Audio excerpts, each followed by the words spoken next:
ಇದು ತಡೆ ಕೊಟ್ಟಿಲ್ಲ, ತನಿಖೆ ಆಗಬೇಕು. ಯಾಕಂತಂದ್ರೆ ಸತ್ಯ ಹೊರಬರ್ಬೇಕಾಗ್ಯದ.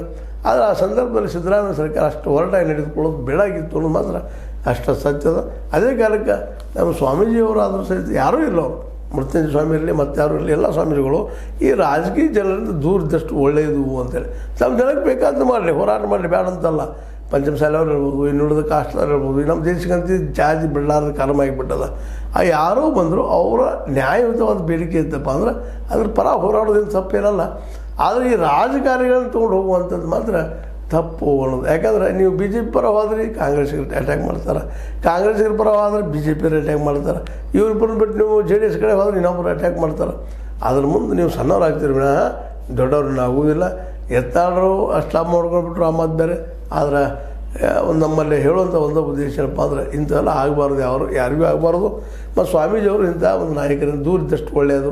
ಯಾಕಂದರೆ ಇವತ್ತು ಸಿದ್ದರಾಮಯ್ಯರೇನೋ ಅವರು ಏನೋ ಡಿಸಿಷನ್ ತೊಗೊಳ್ಳಿ, ಅದು ಅವ್ರ ದೃಷ್ಟಿಯಿಂದ ಇರ್ಬೋದು, ಬಟ್ ತನಿಖೆಗೆ ಒಪ್ಪಿಗೆ ಕೊಡಬೇಕಾಯ್ತು ಅನ್ನೋದು ಮಾತ್ರ ಒಂದು ಪ್ರಶ್ನೆ ಇದ್ದೇ ಇರ್ತದೆ.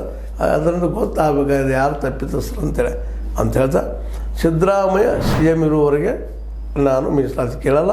ಯಾಕಂದರೆ ಆ ಮನುಷ್ಯ ಏನಪ್ಪ ಅಂದರೆ ಹತ್ಯಕ್ಕೂ ಪ್ರಯತ್ನ ಮಾಡಿದ ನಮ್ಮ ಹೋರಾಟವನ್ನು. ಅದಕ್ಕೆ ನಾವು ಹತ್ಯಕ್ಕೂ ಹೋರಾಟದಲ್ಲಿ ದಾಳಿ ಮಾಡಿದ ನಮ್ಮ ಮೇಲೆ ಅದು ತನಿಖೆ ಆಗಲಿ ಅನ್ನೋದಷ್ಟೇ ನಮ್ಮ ಉದ್ದೇಶ ಅಂಥೇಳಿ ತಮ್ಮ ಒಂದು ಬೇಡಿಕೆಯನ್ನು ಸೀಮಿತಗೊಳಿಸ್ಕೊಂಡಿದ್ದಾರೆ ಮೃತ್ಯುಂಜಯ ಸ್ವಾಮಿಗಳು. ಇದಕ್ಕೆ ನಿಮ್ಗೆ ಏನು ಅನ್ನಿಸ್ತದ?